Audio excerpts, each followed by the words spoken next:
Baby, lock them doors and turn them lights down low.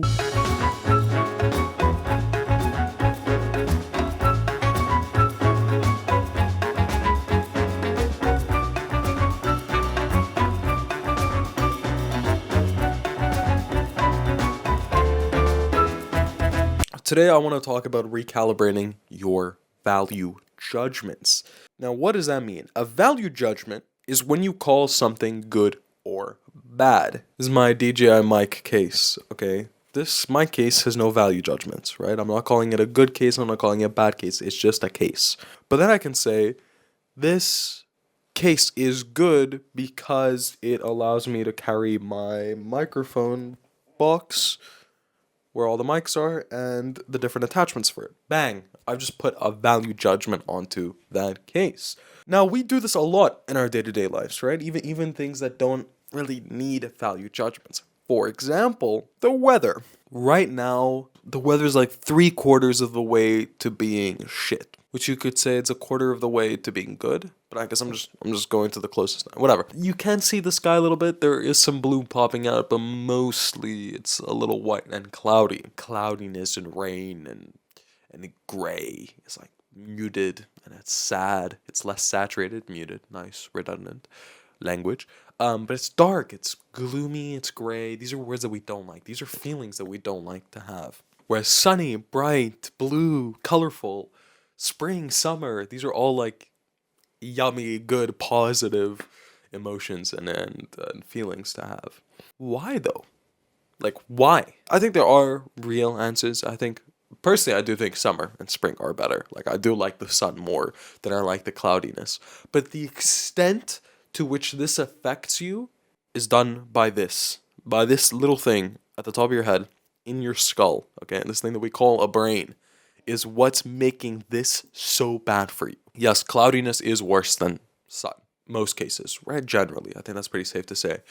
But in reality, it's like this much better because of like specific scientific things, but you're making it like this much better. You're saying that like I moved to a gray and cloudy country, now I'm depressed because there's no sun. Like, bro, get a fucking grip. How are you gonna can you change the weather? Do you have a weather machine? Are you Dr. Doofenshmirtz? Where the fuck is Perry? That's getting cut. That was cringe. No, I'm not cutting it. Whatever. Listen, I'm 5 minutes in. I can't restart this. Okay. Why did I say that? That was so stupid. Okay. I really didn't like that joke. That made me really upset. And I'm talking about it more, which is putting more emphasis on the joke. It's making it even worse. It's making this more cringe, right? But maybe if I keep talking about it, I'll go over the cringe horizon. It'll start being less cringe. Okay. That's a value judgment I just made there, right? I made a statement. It sounded cringe in my head. Maybe it wasn't even cringe. Maybe the Dr. Doofenshmirtz joke wasn't even that bad. But I'm making it cringe. My brain's making it cringe. Why? Because we have this incessant need to attribute value judgments to things, which makes sense, right? Value judgments are something that helps our little rational minds, our little pattern-seeking minds, fucking navigate this world, right? We want to know what is good and bad so we can avoid what is bad and we can seek what is good, right? That'll make our lives better. We have evolved to have this inherent sense of morality. We've evolved with this compass that helps us navigate life. However, sometimes it fucks us in the ass, okay? Sometimes that compass leads us straight into depression, okay? Not good. Sometimes that compass fails us. In our quest to seek what is good and bad, we call ourselves cringe. And that is good in the sense that if you're calling yourself cringe, it means you've moved. Okay, stop, pause, context. I used to have a TikTok account, and I quit because it made me feel empty, okay? It wasn't fulfilling. It was cringe because I had a lot of women in my DMs, but the women were in my DMs because I was attractive and not because of my personality, okay? Which is the thing that really matters. And now, sometimes I look back at those TikToks. I don't actually look back. I've never looked back at those TikToks. There's just when other people say, oh my God, I found your old TikTok. These are the TikToks I found. And they show me the TikToks, and I'm like, I look at them and I feel cringe. Like, I look at those first of all, I can't even empathize with that Lorenzo, not because he's doing something bad, but because I'm so different to that Lorenzo that it's like I'm looking at a different person. But it's cringe. I look at it and I think, this is cringe. I can't believe I did this. But that's a good thing because that means I've evolved, I've moved forward, and now I can look back retrospectively and say, I was cringe. The ability to cringe at one's old self means that the current self is better than the old self in some way, shape, or form. Is that fair though? Should I be calling myself cringe? What does cringing even mean? This is cringe. What am I feeling when I say this is cringe? This is fucking cringe. Is it not aligning with my current values? This is cringe. When I look at furries, TikTok dancing, I think it's cringe. Could cringe just be a nicer way of saying disgust? Ooh, it's cringe. It's embarrassing. Embarrassing disgust. Maybe cringe is its own emotion. I don't know what the fuck that was. Okay, whatever. It's embarrassing. It's embarrassing. It's embarrassing. I think that's the best synonym for cringe. And because it's embarrassing, it means you've gone forward, so you can look back and say, what I was doing was wrong in some way, shape, or form. Which is value judgment. Saying something is embarrassing is you applying a value judgment to it. Should I have a value judgment? Maybe. I don't know about the TikTok, but the weather. Let's talk about the weather again. Okay, fuck the TikTok. There is some utility in applying value judgment to weather. For example, floods, hurricanes. Those are bad. Destruction of property. They are bad. We should avoid them because they manifest themselves in very destructive ways. Clouds? Is it that bad? Like cloudy skies? Should they be making you depressed? I don't think so, man. Listen, bad and good have to have some sort of utility, right? They're guidance to us. They are what guides us through life. So they need to have a purpose. I don't think you should be attributing value judgments to these things because A, you can't change them. So it doesn't fucking matter. It doesn't matter. You can change a hurricane, or you can say hurricanes are bad, so you should run away from them. But like, are you gonna leave the country because it's a little fucking cloudy? The sun will come out again. It doesn't matter. It's cloudy right now, but you can be a grown little boy or grown little girl and get the fuck over it. It's not that big of a deal, bro. It's like the sky's a little gray. Okay, bro? You have running water. You have a phone. You have Instagram. Just doom scroll. What are you doing? We live in a world nowadays where life is so cozy, life is so comfortable, and I don't want to be cringe. I don't be like depression wasn't real because they weren't comfortable enough to like worry about these stupid issues. Cringe. Silly arguments that are used by silly people to justify silly things. Okay, I'm not talking about that. I'm just saying, if you are so comfortable in life to a point where the weather, clouds, water in the sky become a source of discomfort to you, maybe that should be comforting. Maybe it should make you happy that your biggest worry right now is that the sky's not blue. Maybe. I'm just throwing that out there. Maybe that's a good thing. Maybe this is a positive. Maybe this is good. Maybe you complaining about the weather is a good thing, right? Like, oh my god, I live in the UK where it's like cloudy. At least you don't live in Syria. I don't want to be like, your opinion is disqualified, or you're cringe, or you're stupid because what's the word? You're privileged. Okay, I'm not calling you privileged. I don't give a fuck. I am privileged, bitch. I am privileged. I'm not talking about that. I'm just saying, at least it's not worse, right? The grass is greener on the other side.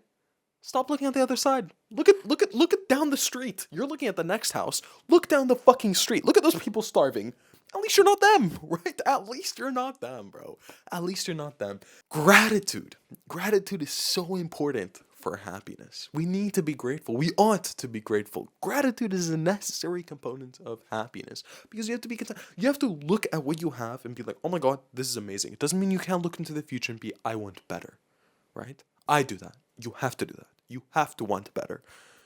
Generally, it's good. It's good to look into the future and say, I want more, right? Because drive, improvement, all these things are good, right? We want to progress. We want to move forward. You want to make sure you're looking in the right direction. Usually you want to do that about things that you can't control, right? Like, if you can't leave the country right now because you're in school, then stop complaining about the fucking weather. Venting is usually the worst thing, or one of the worst things you can do when you're angry or upset or in a distressed state or in an agitated state. Usually what you should do is seek distractions. So engage in a different activity, change your environment. Man, my alarm's going off. Dude, I woke up early today. Queen shit. Dude, I don't know why I've been in a weird fucking mood this entire video, General. Yas Queen. I don't know. Okay. Listen, refocus, recenter. What are we doing here? And it's true, like changing your environment or focusing on something else will make that anger go away. Now, a lot of people erroneously, big word, mistakenly think that the best way to solve your problem is by not thinking about anything else, just focusing on that problem.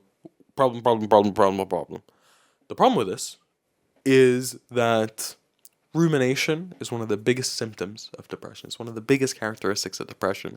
So why are you going to try to ruminate yourself out of rumination? It doesn't seem to work. It doesn't seem logical to engage in destructive acts to fix yourself. There's a cute quote, and I don't know where I heard it, and maybe I made it up. Maybe it came to me in a dream. Maybe I invented it. But it said, I've never known anyone to fix something in a state of anger. Was that it? Maybe.